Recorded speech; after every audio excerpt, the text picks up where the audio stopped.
Good morning. It's 8 a.m. on Wednesday. I am going to give you some directions on how to do that cutout order of operations assignment because there's a lot of directions and there's stuff to print and some people don't have printers. So how do you do it? I actually don't have a printer myself. So I'm going to show you how to do it. Pretty much you're going to see a bunch of different sheets on it, and some of them are going to give you numbers, kind of like this, just strips of numbers.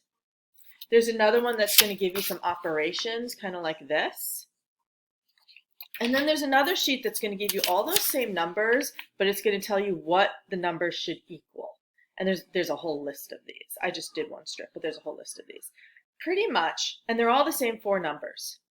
I made up this set of four numbers. It's a different set of four numbers, but they're all the same, and it all goes down, and you have different target numbers that you're trying to equal. And the idea is you're going to use the order of operations to get these four numbers to equal what you want to equal. So let's say in the first one, we're trying to get 5, 8, 3, and 6 to equal 22 because that's the first one on that sheet. You can use any of these operations, okay?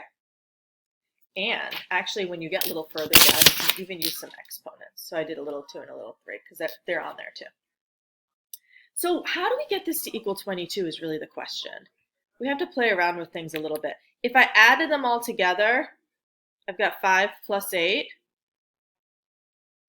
That's 13, obviously. Add another 3. Okay, so 13 plus 3 is 16. And then add, what do I got here? Another 6. Could that work? You tell me. Is there a different way to get 22 if that worked? So let me give you another way. What if we multiplied these two numbers? 5 times 8. What would that equal? If I put that in there right now, and the idea is also you can be cutting out some of these operations so you're not writing over everything. I'm going to write over everything. But 5 times 8, what would that give me? 40. And I'm going to put a parenthesis in there because I just want to remind myself that's a group. I've got 40 now. And then what is 3 times 6? 3 times 6 is 18. If I do 40 and I take away, so I'm going to put a subtraction, 40 and I take away 18, what would I get? So this is how you're going to be approaching those kinds of problems. And you're eventually going to record your responses on this sheet that goes all the way down with different target numbers. And this sheet is, with the recorded operations that you're putting in here, going to be what you're going to submit to me. So some of them also ask you that you can do exponents. And they tell you you could use a squared or a cubed. So something to the second power or something to the third power. Don't add any other exponents, just use those. And that just means that you can be doing, let me get another one of these and I'm going to show you one other example of how you could be using exponents. So this was the group of numbers that I'm using. It's different from what's on your homework. But you could do 5 squared, you could do 5 plus 8 squared.